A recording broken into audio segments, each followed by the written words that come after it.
मिठाई वाला भगवती प्रसाद वाजपेयी। बहुत ही मीठे स्वर के साथ वह गलियों में घूमता हुआ कहता, बच्चों को बहलाने वाला, खिलौने वाला। इस अधूरे वाक्य को वह ऐसा विचित्र किंतु मादक मधुर ढंग से गाकर कहता कि सुनने वाले एक बार अस्थिर हो उठे। उसके स्नेहाभिषिक्त कंठ से फूटा हुआ गाना सुनकर निकट के मकानों में हलचल मचल जाती। छोटे छोटे बच्चों को अपनी गोद में लिए युवतियां चिक्कों को उठाकर छज्जों पर नीचे झुकने लगती। गलियों और उनके अंतर्व्यापी छोटे छोटे उद्यानों में खेलते और इटलाते हुए बच्चों का झुंड उसे घेर लेता और तब वह खिलौने वाला वहीं बैठकर खिलौने की पेटी खोल देता। बच्चे खिलौने देखकर पुलकित हो उठते। वे पैसे लाकर खिलौनों का मोल भाव करने लगते। पूछते, इसका दाम क्या है? और इसका खिलौने वाले बच्चों को देखता और उनकी नन्ही नन्ही उंगलियों से पैसे ले लेता और बच्चों की इच्छानुसार उन्हें खिलौने दे देता। खिलौने लेकर फिर बच्चे उछलने कूदने लगते और तभी फिर खिलौने वाला उसी प्रकार गाकर कहता, बच्चों के बहलाने वाला, खिलौने वाला। सागर की हिल्लोल की भ्रांति उसका यह मादक गान गली भर के मकानों में इसी ओर से उस ओर तक लहराता हुआ पहुंचता और खिलौने वाला आगे बढ़ जाता। राय विजय बहादुर के बच्चे ने भी एक दिन खिलौने लेकर घर आए। वे दो बच्चे थे, चुन्नू और मुन्नू। चुन्नू जब खिलौने ले आता तो बोला, मेला गोला कैचा सुंदरिये। मुन्नू बोला, और देखो मेला कैचा सुंदरिये। दोनों अपने हाथी घोड़े लेकर घर भर में उछलने लगे। इन बच्चों की माँ रोहिणी कुछ देर तक खड़े खड़े उनका खेल निरखती रही। अंत में दोनों बच्चों को बुलाकर उसने पूछा, अरे वो चुन्नू मुन्नू, एक खिलौने तुमने कितने में लिया है? मुन्नू बोला, 2 पैसे में। खिलौने वाले दे गए। रोहिणी सोचने लगी, इतने सस्ते कैसे दे गया है? यह तो वही जाने, लेकिन दे तो गया ही है, इतना ही निश्चय है। एक जरा सी बात ठहरी। रोहिणी अपने काम में लग गई। फिर कभी उसे इस पर विचार करने की आवश्यकता भी भला क्यों पड़ती। 6 महीने के बाद नगर भर में 2-4 दिनों में एक मुरली वाला का आने का समाचार फैल गया। लोग कहने लगे, भाई वाह, मुरली बजाने में वो एक ही उस्ताद है। मुरली बजाकर गाना सुनाकर वो मुरली बेचता भी है, सो भी 2-2 पैसे में।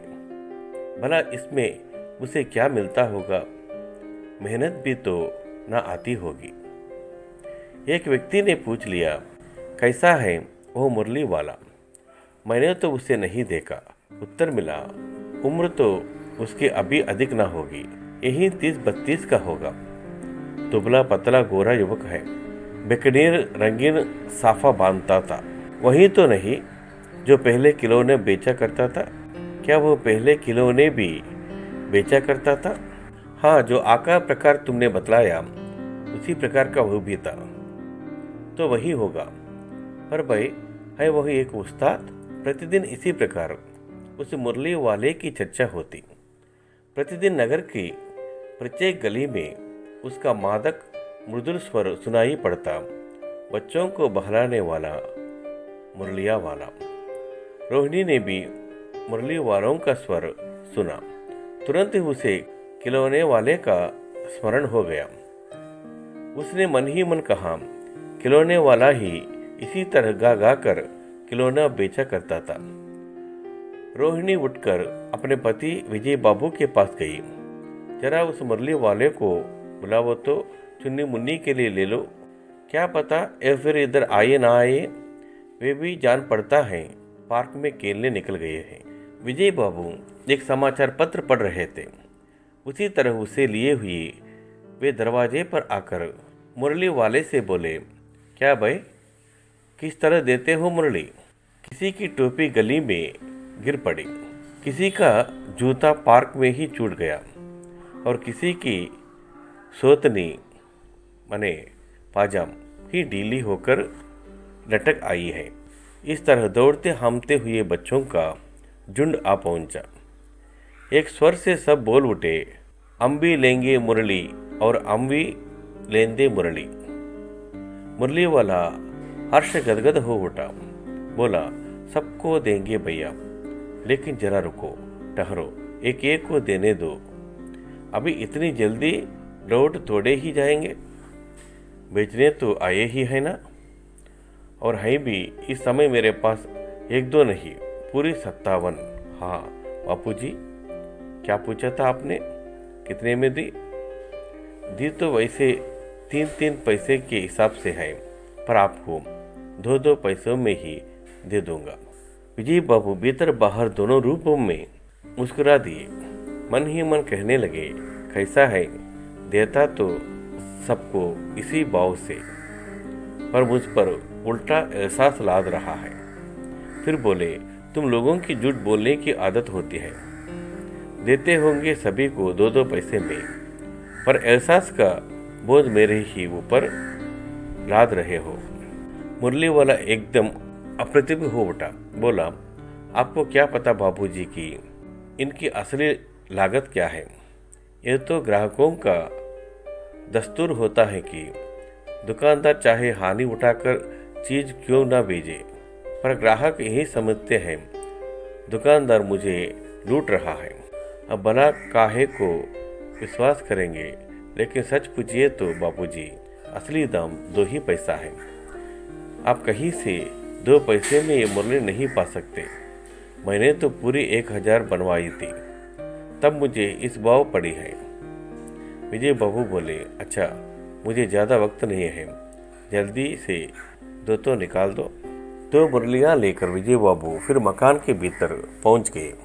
मुरली वाला देर तक उन बच्चों के झुंड में मुरलियाँ बेचता रहा। उसके पास कई रंग की मुरलियाँ थीं। बच्चे जो रंग पसंद करते, मुरलियाँ उसी रंग की मुरली वाला उसी रंग की मुरली निकाल देता। यह बड़ी अच्छी मुरली है, तुम यह ले लो बाबू। राजा बाबू तुम्हारे लायक तो बस यह है। हाँ भैया, तुमको वही देंगे, ये लो, तुमको वैसे ही ना चाहिए, यह रंगीन रंग की। अच्छा, वही लो, ले आए पैसे। अच्छा, ये लो, तुम्हारे लिए मैंने पहले ही से यह निकाल रखी थी। तुमको पैसे नहीं मिले, तुमने अम्मा से ठीक तरह मांगे ना होंगे। धोती पकड़कर पैरों में लिपटकर अम्मा से पैसे मांग जाते हैं बाबू। हाँ, फिर जाओ, अब की बार मिल जाएंगे। दुआ नहीं है तो क्या हुआ, ये लो, पैसे वापस लो। ठीक हो गया ना हिसाब? मिल गए पैसे। देखिए, मैं तरकीब बताई। अच्छा, अब तो किसी को नहीं लेना है, सब ले चुके। तुम्हारी माँ के पास पैसे नहीं हैं। अच्छा, तुम भी ये ले लो। अच्छा, तो अब मैं चलता हूँ। इस तरह मुरली वाला फिर आगे बढ़ गया। आज अपने मकान में बैठी हुई रोहिणी मुरली वाले की सारी बातें सुनती रही। आज भी उसने अनुभव किया, बच्चों के साथ इतने प्यार से बात करने वाला फेरी वाला पहले कभी नहीं आया। फिर वह सौदा भी कैसा सस्ता बेचता है, भला आदमी जान पड़ता है। समय की बात है, जो बेचारा इस तरह मारा मारा फिरता है, पेट जो ना कराए सो तोड़ा।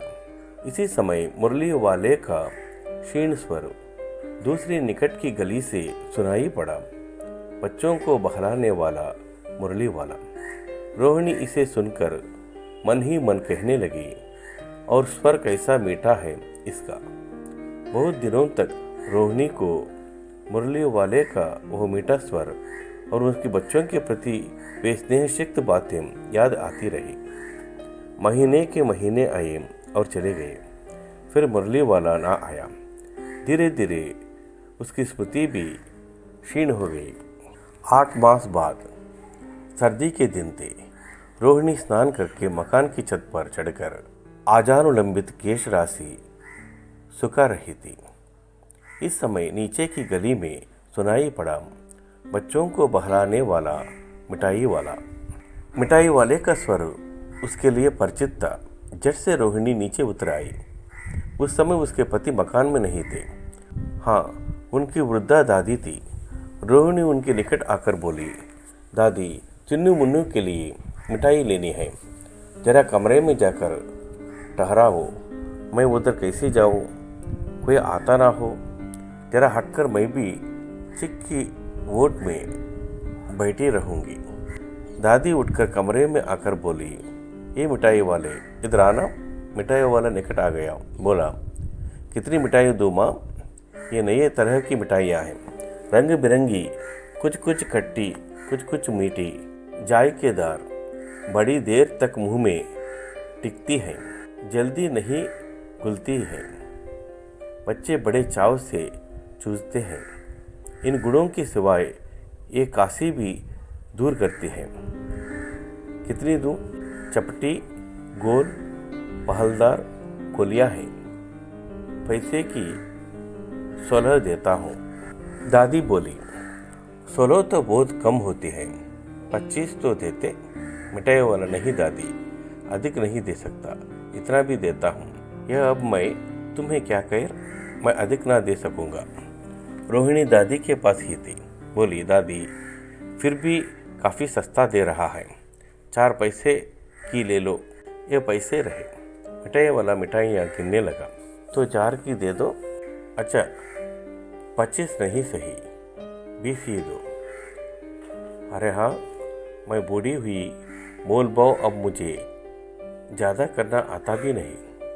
कहते हुए दादी के खोखले मुंह से जरा सी मुस्कुराहट फूट निकली। रोहिणी ने दादी से कहा, दादी, इससे पूछो, तुम इस शहर में और भी आए थे या पहली बार आए हो? यहाँ के निवासी तो तुम हो तो नहीं? दादी ने इस कथन को दोहराने की चेष्टा की ही थी कि मिठाई वाले ने उत्तर दिया, पहली बार नहीं, और भी कई बार आ चुका है। रोहिणी चिक्की आड़ ही से बोली, पहले यही मिठाई बेचते हुए आए थे या और कोई चीज़ लेकर? मिठाई वाला अर्श संशय और विस्मय भाव में डूबकर बोला, इससे पहले मुरली लेकर आया था और उससे भी पहले खिलौने लेकर। रोहिणी का अनुमान ठीक निकला। अब तो वो उससे और भी कुछ बातें पूछने के लिए अस्थिर हो उठी। वो बोली, इस व्यवसाय में भला तुम्हें क्या मिलता होगा? वो बोला, मिलता भला क्या है, यही खाने भर को मिल जाता है, कभी नहीं भी मिलता है, पर हाँ, संतोष, धीरज और कभी कभी असीम सुख जरूर मिलता है, और यही मैं चाहता भी हूँ। सो कैसे, ये भी बताओ। अब व्यर्थ उन बातों की क्यों चर्चा करो, उन्हें आप जाने ही दे। उन बातों को सुनकर आपको दुखी होगा। जब इतना बताया है तब और भी बता दो। मैं बहुत उत्सुक हूँ, तुम्हारा हर्जा ना होगा। मिठाई मैं और भी ले लूँगी। अतिशय गंभीरता के साथ मिठाई वाले ने कहा, मैं भी अपने नगर का एक प्रतिष्ठित आदमी था। मकान, व्यवसाय, गाड़ी घोड़ा, नौकर चाकर सभी कुछ था। स्त्री थी, छोटे छोटे 2 बच्चे भी थे। मेरा वो सोने का संसार था। बाहर संपत्ति का वैभव था, भीतर सांसारिक सुख था। स्त्री सुंदर थी, मेरी प्राण थी। बच्चे ऐसे सुंदर थे जैसे सोने के सजीव खिलौने। उनकी अटकेलियों के मारे घर में कोलाहल मचा रहता था। समय की गति, विधाता की लीला, अब कोई नहीं है। दादी, प्राण निकाले नहीं निकले, इसलिए अपने उन बच्चों की खोज में निकलता हूँ। वे सब अंत में होंगे तो यही कहीं, आखिर कहीं न जन्मे ही होंगे। उस तरह रहता, गुलगुला कर मरता। इस तरह सुख संतोष के साथ मरूंगा। इस तरह के जीवन में कभी कभी अपने उन बच्चों की एक झलक सी मिल जाती है। ऐसा जान पड़ता है जैसे वे इन्हीं में उछल उछल कर हंस खेल रहे हैं। पैसों की कमी थोड़ी ही है, आपकी दया से पैसा तो काफ़ी है, जो नहीं है इस तरह उसी को पा जाता हूँ। रोहिणी ने उस मिठाई वाले की ओर देखा, उसकी आंखें आंसुओं से तरह। इसी समय चुन्नू मुन्नू आ गए। रोहिणी से लिपटकर उसका आंचल पकड़कर बोले, अम्मा मिठाई मुझसे लो।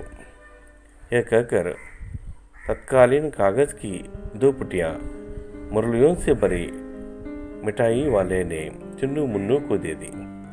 रोहिणी ने भीतर से पैसे फेंक दिया। मुरली वाले ने पेटी उठाई और कहा, अभी इस बार ये पैसे ना लूँगा। दादी बोली, अरे अरे अरे, ना ना ना ना, अपने पैसे लिए जाए भाई। तब तक आगे फिर सुनाई पड़ा उसी प्रकार मादक मृदुल स्वर में बच्चों के बहलाने वाला मिठाई वाला। बहुत बढ़िया मार्मिक कहानी है भगवती प्रसाद वाजपेयी जी की, ये मिठाई वाला। धन्यवाद।